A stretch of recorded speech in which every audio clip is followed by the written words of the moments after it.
Hello everyone and welcome back to another video. This is round 10 of Llobregat Open and it is the last round of the tournament. I had a really long battle the previous day. My game lasted for about 5 hours and the next day, the last round was starting at 10 a.m. in the morning. So I did not have much time to prepare. I did have a good sleep. But my pairing was really interesting to me because I was facing Luc van der Hagen, who is also from the Netherlands. I thought, what are the chances that I'm going to Spain and I'm facing one of the very few Dutchies in the tournament? So I was excited for this match. And I was playing with white pieces, so I thought I've had some really fun and good games with the white pieces. Some of them were quite challenging. But I had good memories from playing with the white pieces, all right? So anyway, I start with the move e4, c5, knight f3, knight c6, d4, c takes, knight f6, knight c3, d6. So my opponent plays several openings, but I did expect that, I did not quite expect that this was going to happen, as he also plays a Najdorf, he plays e4, e5, and also I didn't have so much time to prepare. And I thought, okay, I'll just look at every single line, what I will go for, and then we'll call it a day. And we'll just make sure that I'm rested for the game, because rest is much more important than preparation. So I play bishop e2, e5, knight b3, bishop e7. Here I go for bishop e3. And here my opponent played bishop e6, and I started thinking, so in my preparation, I was playing some g4 somewhere.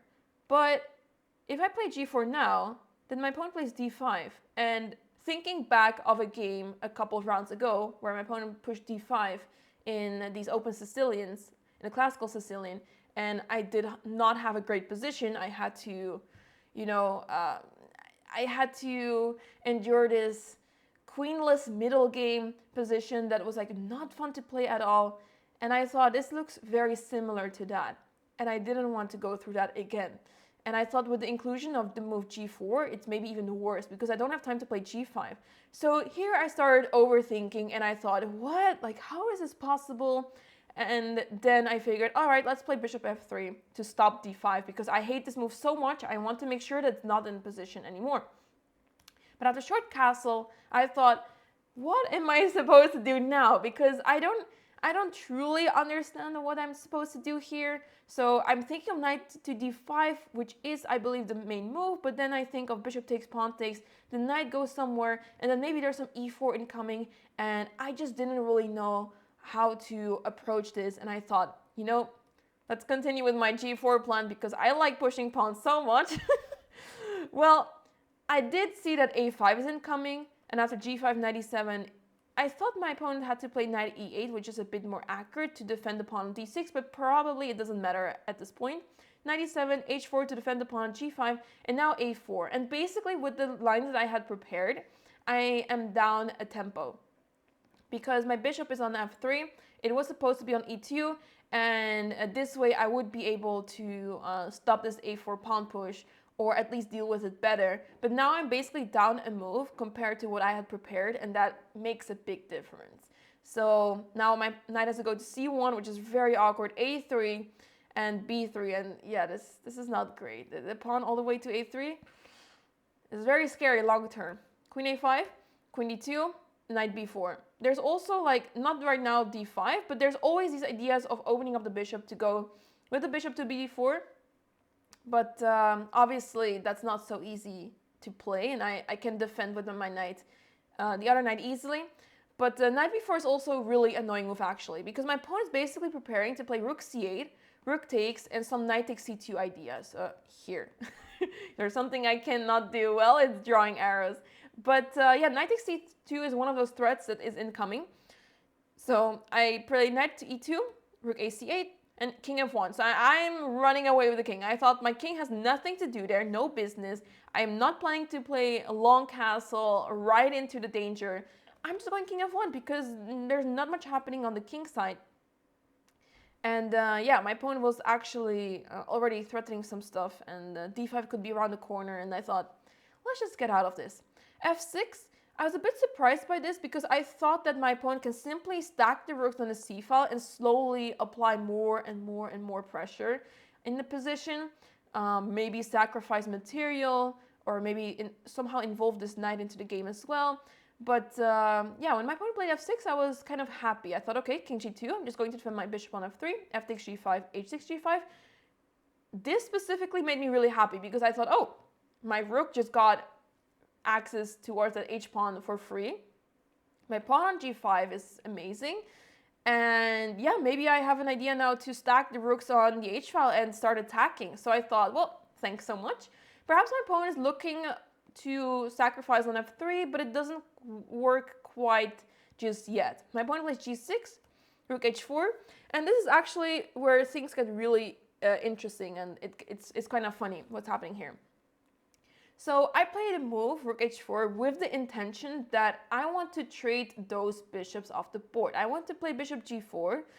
Besides the fact that I want to play rook a h1 to attack h7, I want to play bishop g4, trade off those bishops, and then continue attacking somehow. Maybe I get to play knight g3, knight f5 perhaps, who knows. But when I played this move, I realized that I'm actually threatening something else. In this position, I'm threatening knight to d5, because this move has obviously been on my radar for a long time, but all this time I thought, well, my pawn on c2 is hanging, it's a bit of an awkward move, and yeah, my knight is a bit stuck here, and knight to d5 is, it's a typical move in Sicilians, but in this position I thought it doesn't make much sense because I'm just helping my opponent, bishop takes, then pawn takes, and I thought, yeah, with the pawn on c2, it doesn't look great. But now I realize that my rook on h4 is silently attacking that knight on b4. So I thought, wait, knight to d5 is actually a threat. And guess what? My opponent played into this. Rook f7. He's just taking it easy, probably wants to stack the rooks on the f file instead to attack the bishop on f3. And also defense upon h7. Boom! Knight d5 on the board. I thought, am I missing something? I thought it was insane that I was able to play knight to d5, and my opponent also did not expect this move whatsoever. And yeah, he was so confused that he missed this because it's like such an, well, I don't want to say obvious move, but it's easy to miss. But yeah, he was completely surprised that he missed this, and yeah, I thought I'm basically in a winning position, right? Because the idea is that the bishop takes, pawn takes. The knight on b4 is pinned, hanging, anything you can think of. Rook takes c2, queen takes b4, and I'm just up a piece. So I was thinking that perhaps he's going to try to lose a pawn somehow. Maybe he will play knight c6, or he will somehow like retreat. Well, retreating the queen doesn't really help. I thought he was going to aim for sacrificing a pawn here. But then he played bishop takes d5, pawn takes d5, rook takes f3. I thought, oh, that's a move too. Well, I remembered that this was his idea probably a long time ago, but I did not expect this here. And when he played it, I thought, okay, I'll be up material, but at what cost? Because my pawn on d5 will be captured. The pawn on c2 is very weak. I don't really know if I like this. I know that the pawn on a3 is also a big weakness, and I'll probably be able to capture this, but I didn't really like this so much for me. King takes f3, queen takes d5, and here I started calculating, and I thought, okay, the obvious move is queen takes d5 because, you know, you're up material, you want to trade. But knight takes d5, and I didn't really like my position as knight takes e3 is a threat, capturing the pawn on g5 on the next move. The pawn on c2 is hanging, and I don't really have a good move here. I mean, I can try bishop c1, but rook takes here, bishop takes, and actually e4 check. Well, e4 check, rook takes e4, right? Something feels wrong here. Also bishop takes g5. Something really feels wrong. So that's why I thought, what do I do here? And I thought I have to play king g3. I'm going to put my king in a safe square. And yeah, I'll see if my opponent wants to trade because the knight is hanging, so my opponent is basically forced to trade. Queen takes, bishop takes, and I thought my bishop was in a better square here because now rook takes c2, bishop takes b4. I'm immediately attacking the pawn on a3. Rook takes, bishop, well, didn't take yet because king f3 first. so that bishop takes g5, bishop f4 maybe doesn't come a check or something. And also the rook is getting really stuck. One thing that I did miss in these positions is that after bishop takes, rook d2, so instead of this, I could have taken on d6. I completely forgot about the fact that I can play rook d1 type of moves. But okay, bishop takes, I want to take that pawn first off the board. Rook d2, rook, bishop b4. And here I start panicking because I was low on the clock. This was move 30, and I don't know what to do because I should be winning here, but for some reason it feels like it's impossible because as soon as I play the move king e4, rook b5, and d5 is a threat, it looks so awkward. The pawn on g5 is still hanging, and I don't know what to do. So rook g1, I'm trying to defend that pawn on g5 to limit the chances of my opponent being able to come back from this. Knight f8, this move I did not expect at all because now rook c4, this move I should have done ages ago. As soon as I could, put the rook on c4, claim that open file, and play rook c7 and limit my opponent's pieces. But instead, now my opponent has a time to play knight e6. My pawn is up for grabs, knight takes g5, I cannot protect anymore. And after rook c check, king f7, I'm basically in a worse position. Well, at least I thought so during the game because I only have 3 pawns left. It's really difficult for me to create some play here. And if I'm not careful, knight f4, rook d3, there is going to be some checkmate around the corner because my king is stuck in the middle of the board.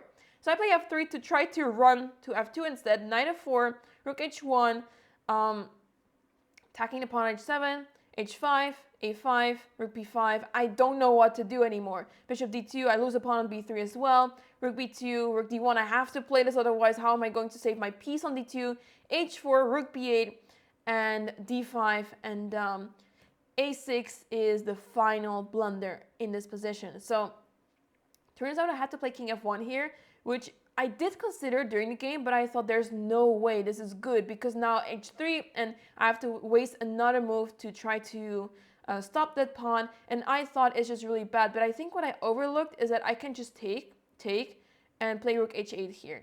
And this way I'm kind of stopping that pawn, and there's no way for my opponent to really block the h-file, right?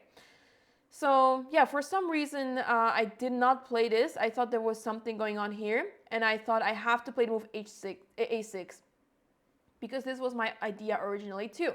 B takes a6, and I did realize, I didn't know that there's no rook takes b2 because knight d3 check. I mean, I have to play this, but I thought maybe trading down would help me to increase my drawing chances, but I'm obviously aware that this is a tough position. And I'm probably losing here already. Knight takes, king e2, knight takes b2, rook a1. I don't even know what to do with my pieces. I take the pawn on a6, but the h-pawn is running, so I move my bishop. I thought knight takes e2 was an easy win, because king takes, and let's say well, it doesn't really matter, I guess. h3, let's say rook a1, h2, rook here.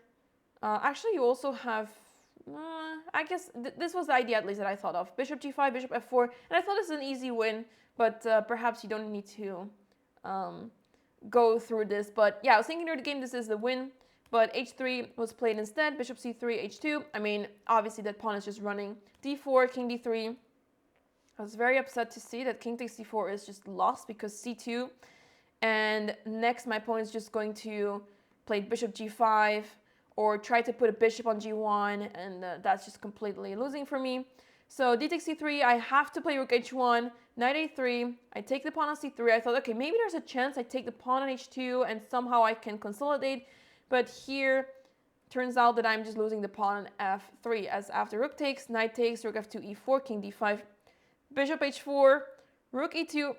I don't really have the luxury to play rook f1 because there's no king takes e4. My opponent can just play king g7, and after king takes e4, knight d2 check. The knight is not pinned anymore, and I'm just going to lose a rook.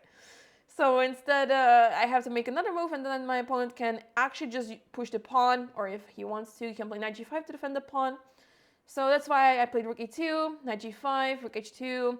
It felt so strange, this setup, but if it works, it doesn't matter, right? So bishop e1, rook e2, bishop b4, rook f2, and my opponent's pawn is pushing. Obviously, if I take e2 and the pawn is unstoppable, king d4, bishop d2, and after a few moves, I'll make them quickly. And after e2, the pawn is promoting, and I resigned here. So I thought after the game, or like during the game even, that I completely messed up. I thought I played one of the worst games ever.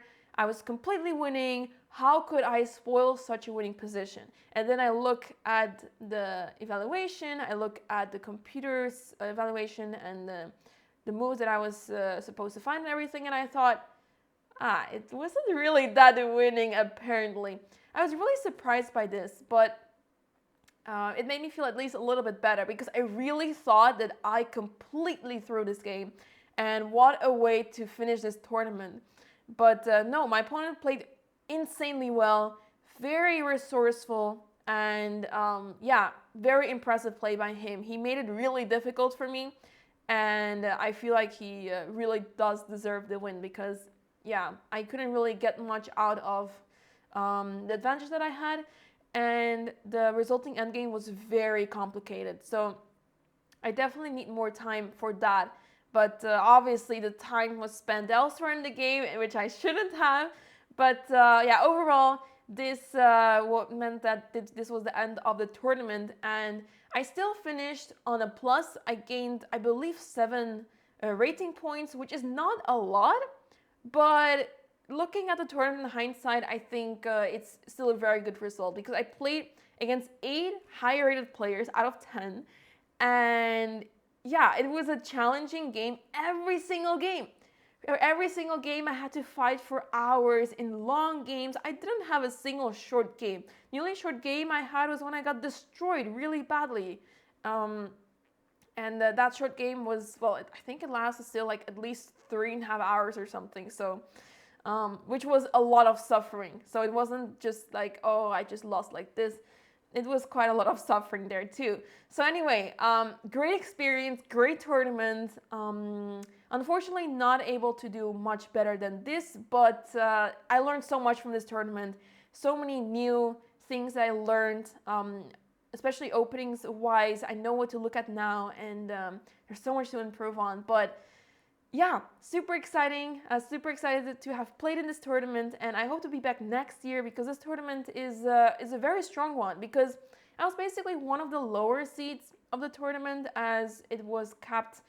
The rating floor was 2150, so there were some exceptions, obviously, but I was one of the lower seeds in the tournament, and that meant that unless I lost all my games, it meant that I would be playing up most of my games. And for the first time, I think I've played against 8 high-rated players in the tournament, which is like crazy to think of.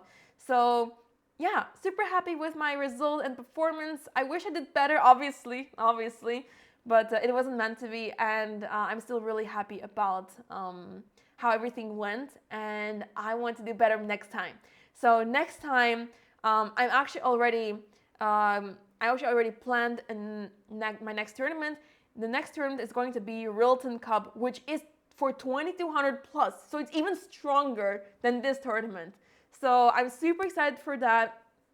Also, shout out to the organizers of Llobregat Open Chess Tournament for allowing me to stream my games. It was so much fun to be able to share this journey together with you guys. And I hope you guys enjoyed the recaps. Thanks so much for all the support. Thanks for watching. And I hope to see you guys in the next video.